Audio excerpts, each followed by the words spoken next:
Well, he's back and not exactly welcomed with open arms after a disastrous foreign tour that turned into an international embarrassment. Keir Starmer has returned to the UK only to face a storm of backlash in Parliament. What was supposed to be a diplomatic victory in Egypt has instead exposed cracks in his leadership, earning him public humiliation from MPs, allies, and even foreign officials who've had enough of his self-congratulating antics. The man who once promised to restore Britain's global reputation has somehow managed to make it a laughingstock on the world stage. Today, the opposition wasted no time in tearing into him, accusing him of misleading Parliament, damaging UK relations with Israel and the United States, and shamelessly trying to take credit for peace negotiations he had no hand in. The tension was electric in the House of Commons as Starmer tried to defend his record, but the more he spoke, the deeper he seemed to dig himself into a hole. The question now isn't whether Starmer's credibility is slipping, it's how much longer he can survive the political firestorm that's engulfing him. The chaos began as soon as Starmer took his seat in Parliament. Cameras were rolling, journalists were scribbling furiously, and even his own MPs looked uneasy, bracing for what was about to unfold. He had just returned from Egypt, where his visit was meant to project strength and diplomacy, but instead became a parade of humiliation. Reports flooded in that foreign diplomats mocked him behind closed doors, labelling his trip a failed PR stunt and accusing him of trying to rewrite the truth about Britain's involvement in recent Middle East negotiations. To make matters worse, his attempt to paint himself as a peace broker backfired spectacularly when US officials flat out denied any major British role in the deal.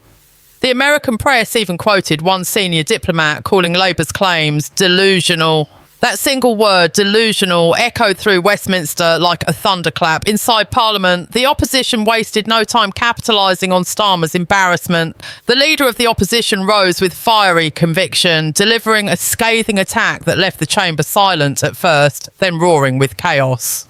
She accused Starmer of betraying Britain's long-standing allies and appeasing anti-Israel sentiment within his own party.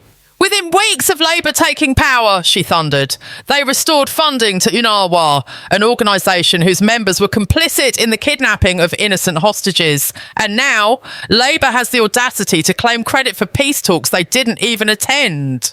The words hit hard.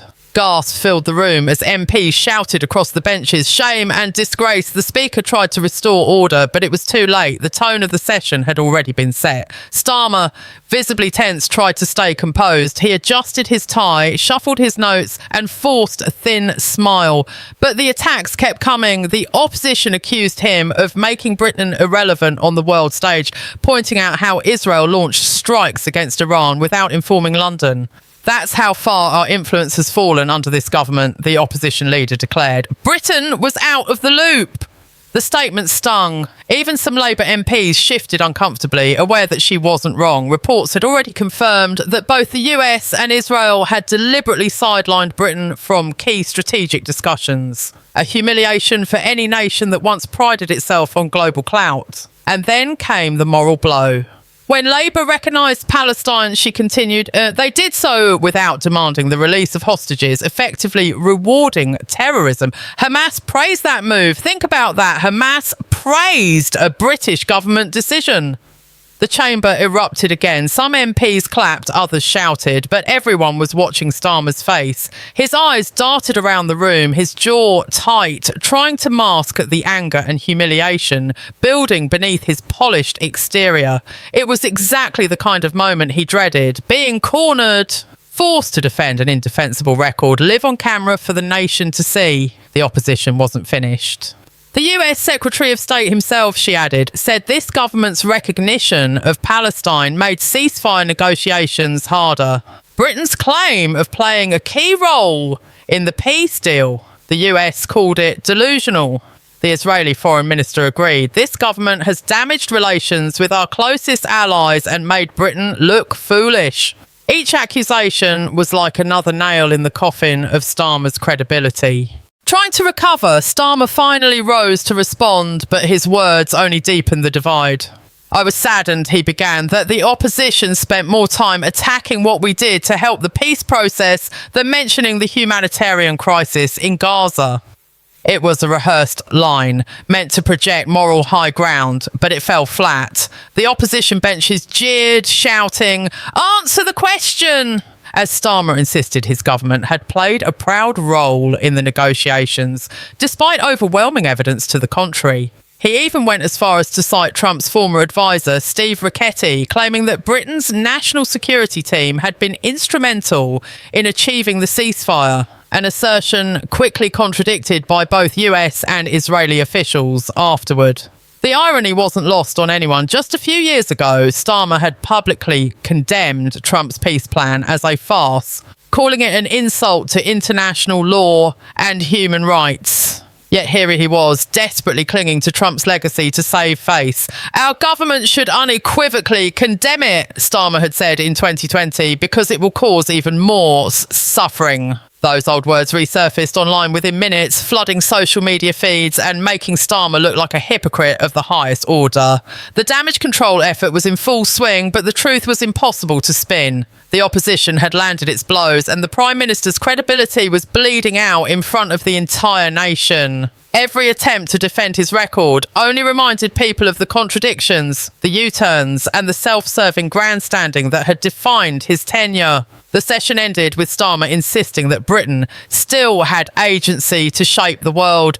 But even his own MPs knew those words rang hollow. What once sounded like leadership now sounded like desperation. And for a man who just days ago wanted to be seen as a statesman on the global stage, Keir Starmer found himself instead being publicly shamed in the very institution he was supposed to lead. The fallout from Keir Starmer's humiliation in Parliament spread like wildfire across Britain, dominating headlines, social media and evening news bulletins. By the time the session concluded, political commentators were already calling it one of the most embarrassing parliamentary moments of his career. Clips of the fire exchange circulated online with millions of views in just hours. The hashtags Starmer shamed and Egypt humiliation began trending as both critics and former supporters questioned whether the Prime Minister had any credibility left. What made the entire situation worse was the tone-deaf response from his office later that evening. A carefully worded press release that only confirmed what many already suspected. Starmer was desperately trying to control a narrative that had spiralled out of his hands. According to insiders, the Labour communications team scrambled to rewrite statements, remove controversial lines and downplay his remarks in Egypt that had sparked outrage abroad. Yet the damage had already been done. Reports from Cairo described the visit as a diplomatic failure, claiming that Egyptian officials were visibly unimpressed by Starmer's vague rhetoric and political posturing. Sources even allege that Starmer's meetings with regional leaders were shorter than scheduled, with some diplomats declining photo opportunities altogether, a subtle but unmistakable signal of disapproval. Meanwhile, in Washington, senior US figures privately expressed frustration at Starmer's attempt to rewrite history by suggesting Britain had been instrumental in the Middle East peace process. American news outlets quoted one official as saying, "We appreciate the UK's support, but to claim leadership in this deal is simply false." Those words, once broadcast on American television, were repeated in every British newspaper by Meta Morning in London. The opposition was relentless. The next day, they doubled down on their accusations, demanding the government release transcripts of diplomatic communications related to the peace talks. If the Prime Minister truly believes Britain led the negotiations, one MP challenged, let's see the proof. There was none. Even sympathetic journalists who once defended Starmer's foreign policy began to shift their tone, writing that his credibility now hangs by a thread. For the first time since taking office, his inner circle appeared divided. Leaks from within Downing Street suggested frustration among senior advisers, some of whom warned that Starmer's arrogance and denial were alienating Britain's closest allies. What made the humiliation so potent was the timing. Starmer had just returned from Egypt, hoping to repair his image after months of domestic discontent over inflation, immigration, and rising energy costs. He thought a bold foreign policy statement could distract from his troubles at home. Instead, it backfired spectacularly. The sight of him standing in Parliament, dodging direct questions and resorting to emotional appeals about humanitarian aid only reinforced the perception that he was weak, unprepared and out of touch. Political analysts described his demeanour as fragile and unconvincing, comparing it to his previous missteps during the China spy scandal that had already dented his reputation earlier this year. Across Westminster, whispers of discontent grew louder. Even within the Labour Party, some MPs privately admitted that Starmer's handling of foreign affairs had become a liability. "He keeps trying to act like a global leader," one backbencher was overheard saying, "but the world doesn't see him that way." That statement was echoed by others who felt that Starmer's eagerness to chase international approval had come at the cost of domestic stability. The party's poll numbers reflected that sentiment. Overnight, Labour's lead began to shrink, with surveys showing voters increasingly sceptical of Starmer's leadership.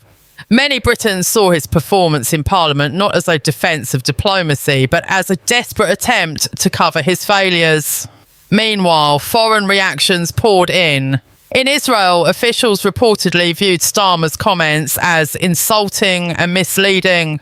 The Israeli press called his remarks a distortion of facts, reminding readers that it was the United States, not Britain, that brokered the peace deal. In a particularly biting op-ed, an Israeli newspaper referred to Starmer as a man trying to take credit for history he didn't make.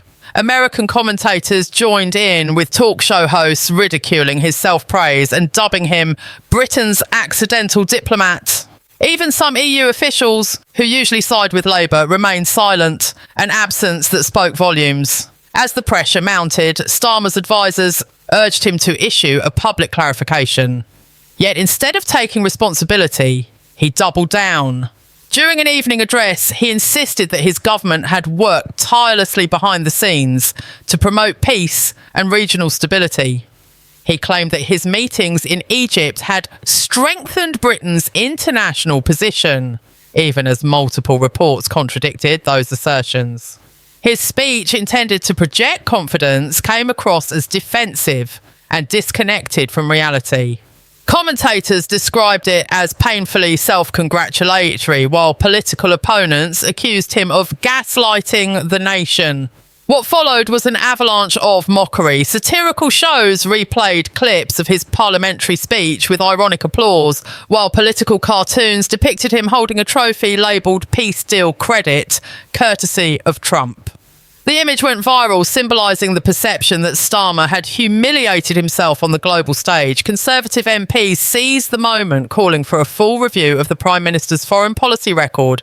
"If this is what global leadership looks like," one Tory MP said in Parliament, "then God help Britain." The laughter that followed summed up the national mood, disbelief mixed with disappointment. For Starmer, the real danger wasn't just public embarrassment, it was erosion of trust. Once hailed as the leader who would restore integrity to government, he now faced accusations of deceit and vanity. His critics pointed to a growing pattern, taking credit when things went well and shifting blame when they didn't. Even Labour loyalists found it hard to defend him. The humiliation in Parliament wasn't just a political misstep, it was a turning point. For the first time, even his supporters began whispering about succession, quietly wondering if the man who promised to rebuild Britain's global reputation had instead dismantled it piece by piece. The atmosphere inside the Labour Party had shifted from unease to outright rebellion. Behind closed doors, senior figures who once defended Keir Starmer's every move were now questioning his judgment, his leadership, and even his grip on reality. The Egypt humiliation had not only damaged his international standing, it had exposed the deep fractures within his own government. Cabinet ministers began distancing themselves quietly, leaking stories to the press that suggested they had warned the Prime Minister against overplaying Britain's role in the Middle East peace deal. He wouldn't listen, one aide confided to a political journalist. He was convinced this was his moment of glory. But instead of glory, Starmer found himself trapped in an endless cycle of damage control, trying to silence critics while the storm around him only grew louder. In the days following his return to Parliament, a series of high-level resignations sent shockwaves through Westminster. Several foreign policy advisers reportedly stepped down, citing differences in diplomatic strategy and concerns over misinformation. The resignation letters, though carefully worded, were thinly veiled condemnations of Starmer's leadership style, accusing him of ignoring expert advice in favour of political theatre. It was clear that morale within Downing Street was crumbling. The press captured images of exhausted aides, leaving number 10 a bit late was mudso into the night, and insiders spoke of a chaotic environment where even senior staff were unsure of what message to deliver to the public. The once disciplined Labour machine had turned into a battleground of conflicting narratives. Meanwhile, foreign governments began to recalibrate their diplomatic approach toward the UK. Israel reportedly placed certain bilateral projects on hold, while Washington temporarily paused intelligence sharing related to the Middle East Peace Monitoring Initiative. These weren't official sanctions, but they were unmistakable signs of disapproval. American media analysts described Britain as fading into irrelevance, and one commentator remarked, "For the first time in decades, London doesn't seem to know where it stands in the world." The words stung deeply, especially for a leader who had built his political identity on promises of restoring Britain's global influence. The more Starmer tried to project strength, the more isolated he appeared. Inside Parliament, the opposition pressed on, smelling blood in the water. Each Prime Minister's question session became an inquisition, with Starmer grilled relentlessly about his credibility, his foreign trips, and his apparent obsession with image over substance. "This is not leadership," one member of Parliament declared. "This is vanity dressed as diplomacy." The comment drew applause from across the chamber, including from benches that should have supported him. Even neutral MPs began to express discomfort at the way Starmer handled criticism, deflecting, attacking, and occasionally losing his temper. The pressure began to show physically.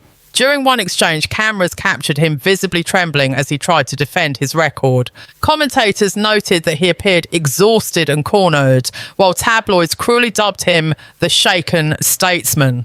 As his grip on Parliament weakened, so did his hold over the media narrative. Starmer's team attempted to pivot public attention by announcing new domestic initiatives, economic packages, NHS reforms and border policies, but the shadow of his Egypt humiliation hung over everything. No matter what he announced, journalists brought the conversation back to his failed trip and the mockery that followed. Editorials described him as the man who wanted to be Churchill but ended up as Chamberlain.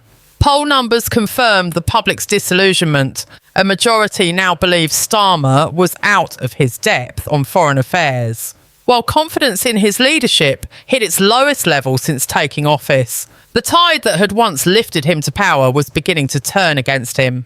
Behind the scenes, Labour MPs began holding secret meetings to discuss the succession question. Names like Angela Rayner, Wes Streeting and Yvette Cooper started circulating as potential replacements. Should Starmer's collapse continue? Some called for patience, arguing that the Prime Minister needed time to recover from the fallout, but others insisted that the damage was irreversible. Once a leader becomes a liability, a veteran MP told The Guardian, the party must decide whether to sink with him or save itself. The dilemma was clear: cling to a damaged leader or face the chaos of internal revolt.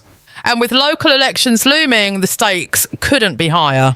Starmer, however, refused to acknowledge the crisis. In public, he maintained an image of calm defiance, insisting that Britain's role in the peace deal had been misunderstood and that his government stood proudly on the right side of history.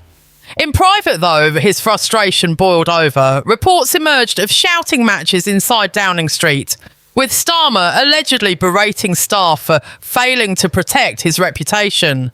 Those close to him described him as increasingly paranoid, convinced that leaks were coming from within his own cabinet. His once loyal allies began to retreat, choosing silence over confrontation. "He's isolated," said one insider. "He doesn't trust anyone anymore." Internationally, the story refused to die.